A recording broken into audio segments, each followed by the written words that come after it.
Seems like more people are joining, so I can start our presentation.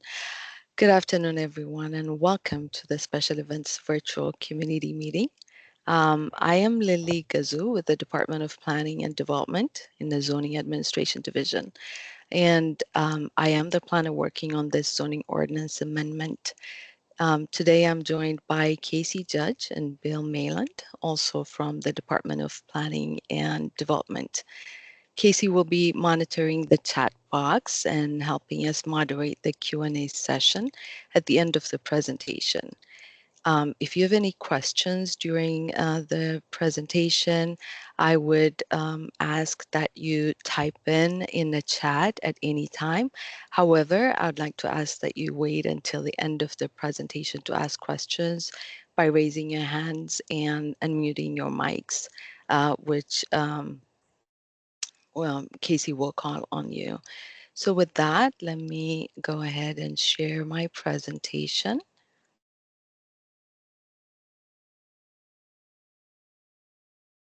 All right, Casey, can you confirm that you can see my presentation? Yep, all good. Thank you.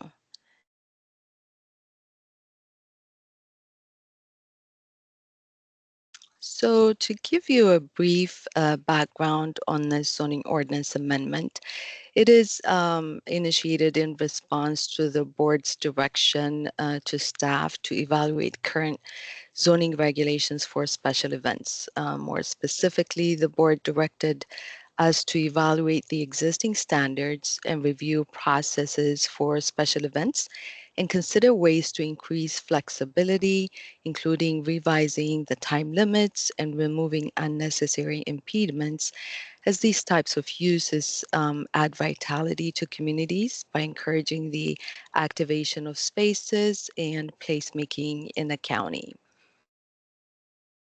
The zoning ordinance currently defines a special event as a temporary outdoor activity held on private property.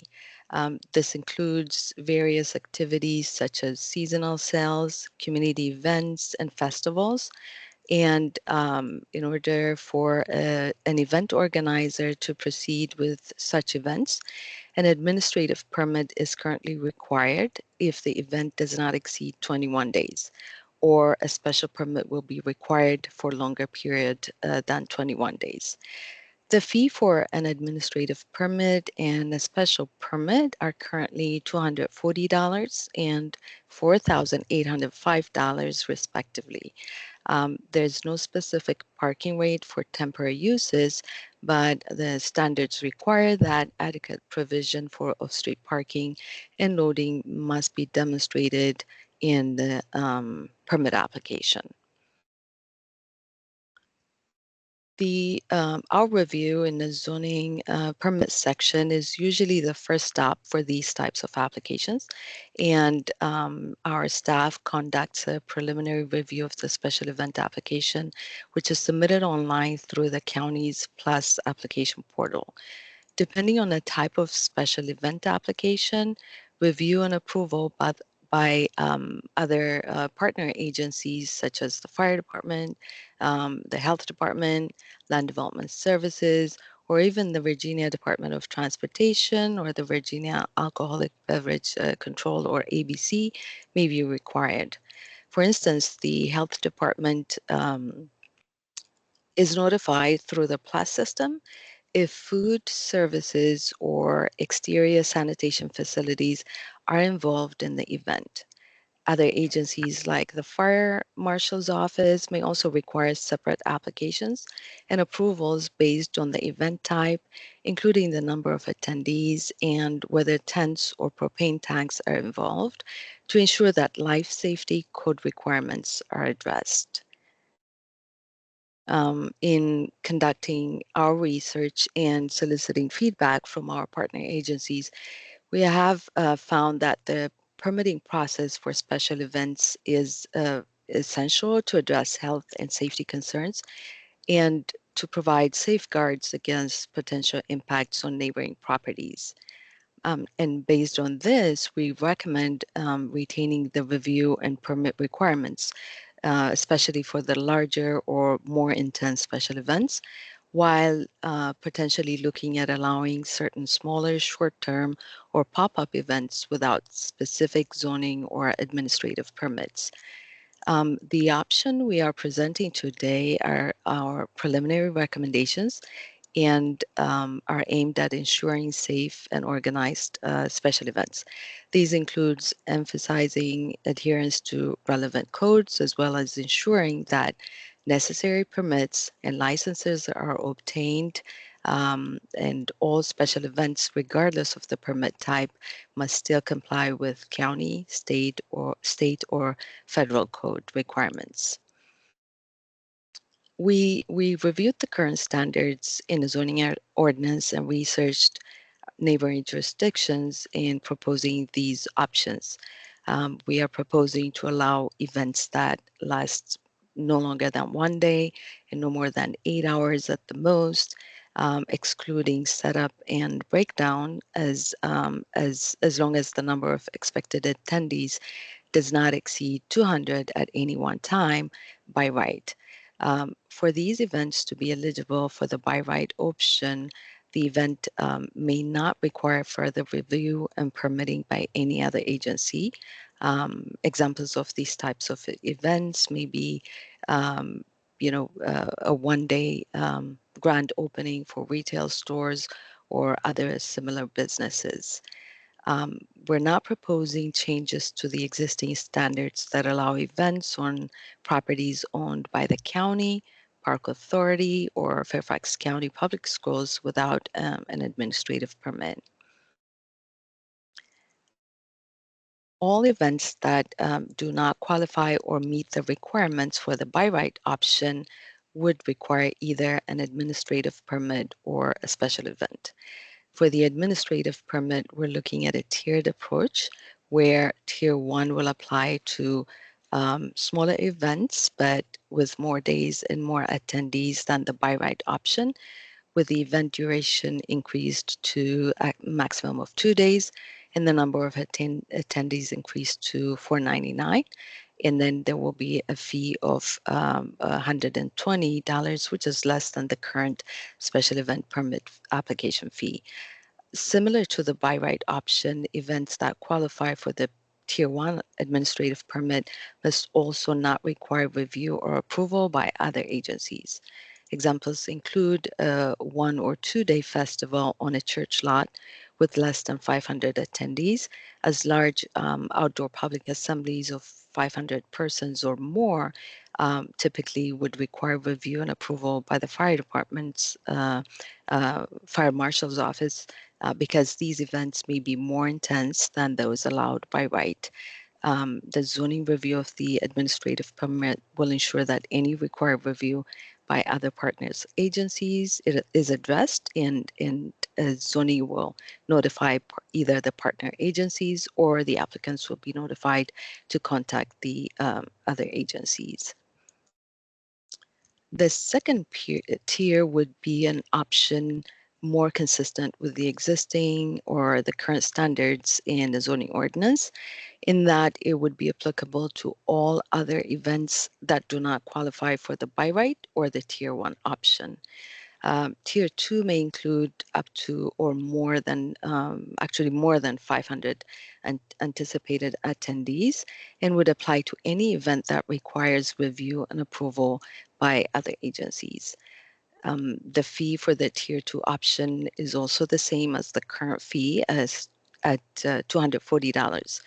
However, the maximum number of days is increased from the current 21-day limit to the proposed 60-day, whether consecutive or non-consecutive, allowing for a longer period of events. And the tier 2 also includes seasonal sales, carnivals, and circuses. The number of days proposed for seasonal sales is limited to 45 days, and we are proposing to keep the current requirement that there be a minimum of 30 days between events, while we are proposing to keep the existing maximum of 21 days for carnivals and circuses.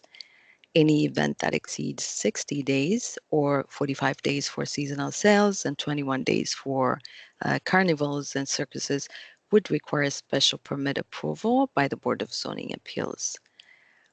In addition to the changes proposed to the special event standards, we're also proposing changes to the permitting where certain events may be eligible for an administrative permit issued for a program of events for up to 2 years on longer lots, on larger lots with 1 acre or more in size, provided there are no changes to the event operation, extent, duration, or attendance. This type of permit is proposed to also be eligible to be extended for a 5-year period, provided there are no violations of all applicable standards during that initial 2-year period. So that kind of concludes. I'm sorry, I think someone has their mic unmuted. If you can mute your mic, thank you. So as part of our review and research, we also revisited the current food truck standards in the zoning ordinance. And based on feedback we received, we are proposing to extend the allowance for food trucks to operate on more days and in more locations, which will also help in activating more spaces and accommodating the increasing popularity of food trucks. We are proposing to increase the number of days for non-residential uses in residential districts, such as community HOA pool areas, from the current limit of 12 times per calendar year per approved location to 32. This aligns with the number of weekends between Memorial Day and Labor Day, including the 2 Mondays, as most pools are open during this time. And in the non-residential areas, currently food trucks are only permitted with a principal use of at least 25,000 square feet or on a construction site with an active building permit.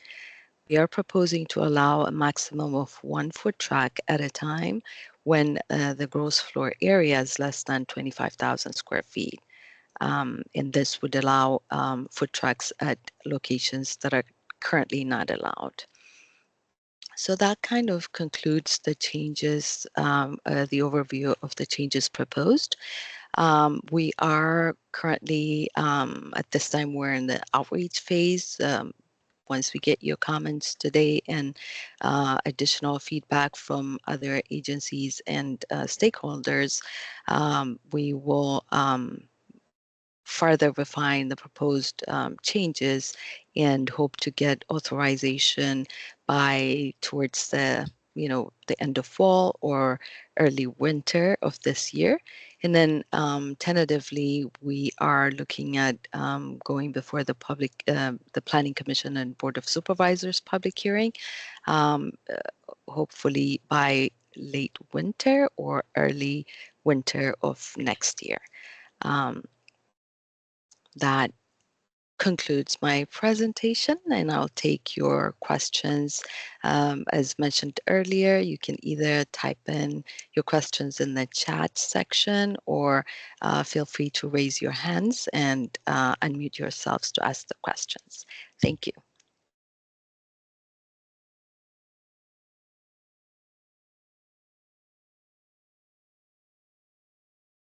Go ahead, Adriana. Hi, good afternoon. If I'm understanding you correctly, Lily, it's my understanding that like Christmas tree stands that are located in a residential zone have to apply for a special event permit. If they're not expecting more than 200 attendees at any given time, does that mean that these Christmas tree stands can have their businesses without applying for a special event permit? Typically, no, like special events that are related with seasonal sales, carnivals, or circuses would always require an administrative permit. The number of attendees of up to 200 would allow for special events by right if they also meet the number of days and the hours, not more than 1 day, not more than 8 hours per day. So special events typically take longer, so they always require administrative permits. Thank you. You're welcome.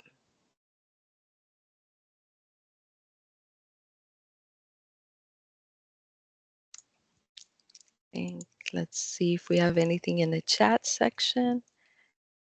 Nothing in the chat, just a clarification, or not a clarification, responding to a question of if the recording will be made available. And so I added the website. It will be posted on the website as well. Yes, thank you. Thank you, Casey, for posting the website. We will regularly update the website with upcoming meetings, public hearing, and the any other meetings, and the recording of this meeting, as well as the meeting we had last week. Another community meeting will also be available there.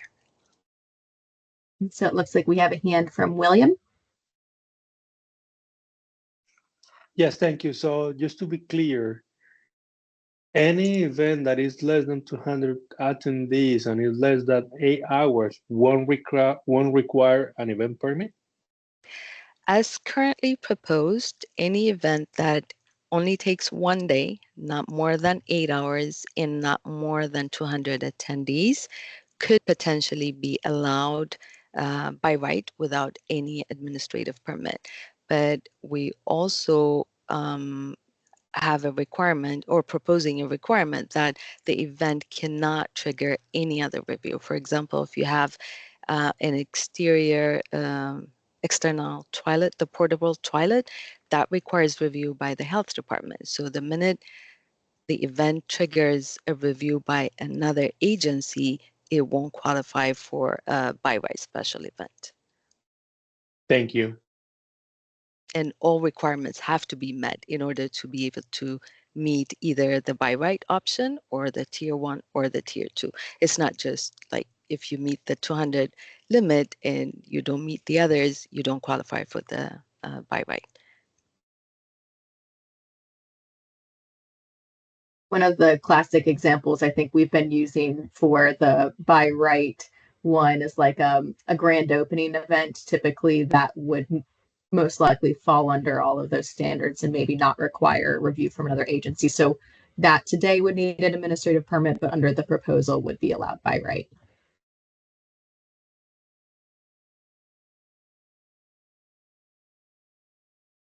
That is correct. And as this is all a proposal, it would be up to the board to finally decide whether to approve the by right option, or if they may, decide to incorporate it into the administrative permit as a separate tier.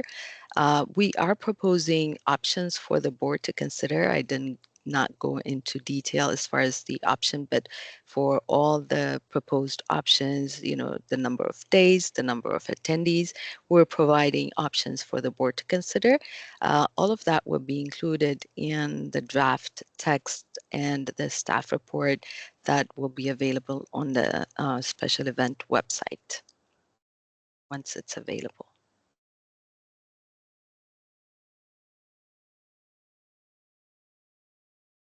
Go ahead, Curtis. Question relative to nonprofit organizations in Fairfax that we own a facility, and do those same rules apply across the board to nonprofits as well? That is correct. Yes.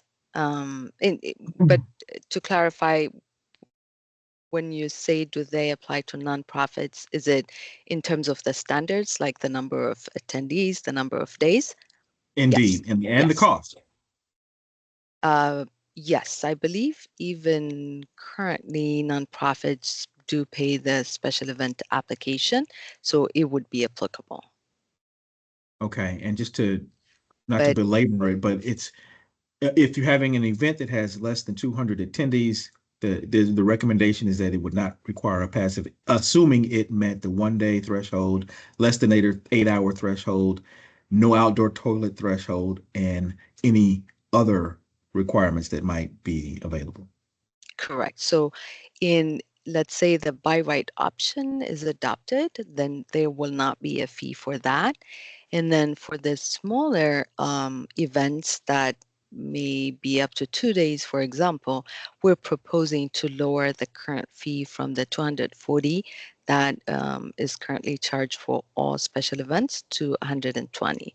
Again, we will provide an option for the board to consider, and they may decide to make it lower or keep it at the current proposal, but we're not proposing to increase the fee of any of the special events. Thank you. You're welcome.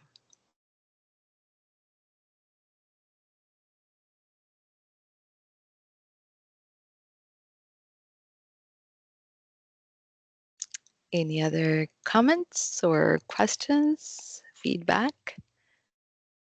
I think I'm still sharing my screen, and I do have my email address and my phone number on the page. If you do think of any other questions or any other feedback, feel free to email me directly or give me a call.